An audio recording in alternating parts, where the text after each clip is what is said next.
Yo, what's going on with y'all? It's your boy NeohXO, and today I wanted to talk about the different dimensions in Black Clover. I think this is a pretty interesting topic to cover. There's been a multitude of different dimensions actually explored throughout the series, so today I just want to touch on a couple of them. So if you're new to the channel, make sure you leave a like and subscribe because I cover Black Clover pretty often. And with that being said, let's hop right into the video.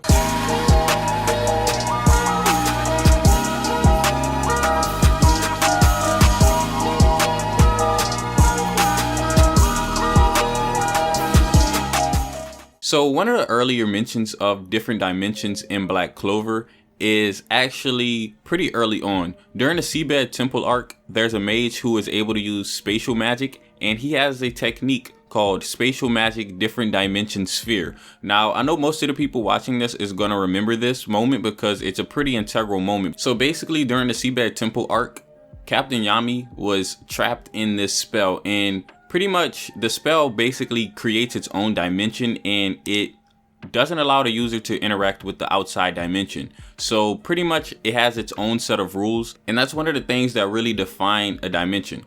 Every dimension is capable of having different rules. For example, Dorothy's dream magic pretty much has its own set of rules. She's able to create an alternate dimension.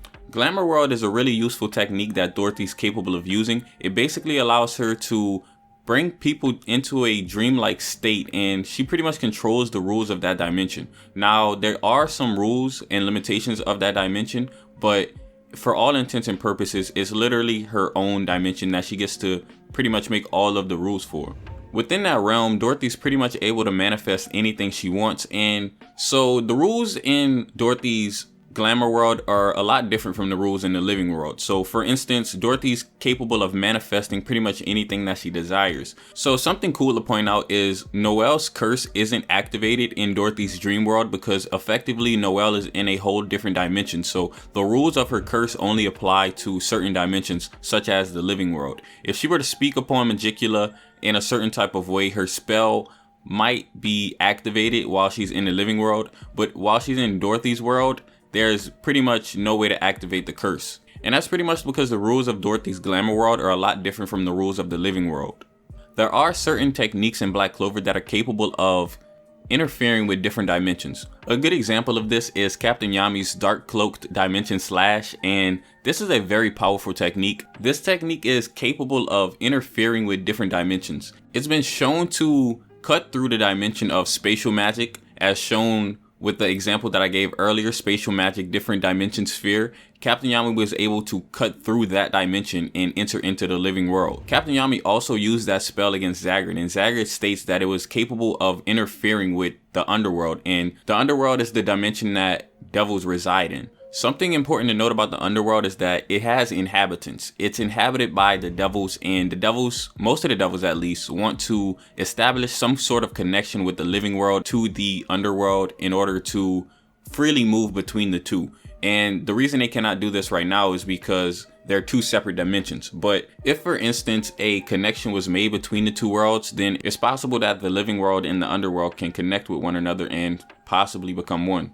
It's possible to establish connection between different dimensions with magic such as arcane stage magic. Like for instance, Dorothy's, she definitely has arcane stage magic, so she's able to create a whole new dimension. But if you combine certain magic types, they're also capable of creating dimensions. So that's why it's completely possible for Captain Yami and Captain William to establish a connection to a different dimension, in specific, the underworld. Now, spatial magic is very important to talk about when talking about the different dimensions in Black Clover. It's pretty important to talk about because if you look at it on a basic level, a dimension is pretty much a space that an object can occupy. Spatial magic has the ability to manipulate space, and in doing so, it can connect two areas of space to each other.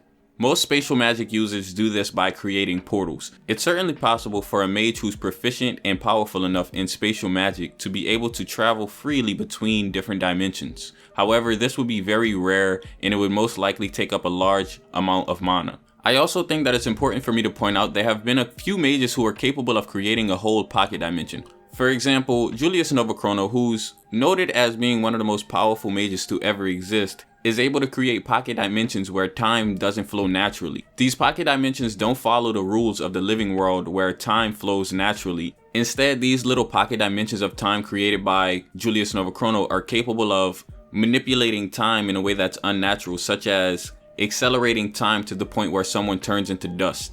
So that's all I have for you guys today. If you guys enjoyed the video, be sure to leave me a thumbs up, comment, and subscribe. And as always, it's been your boy, NeohXO, and I'm out.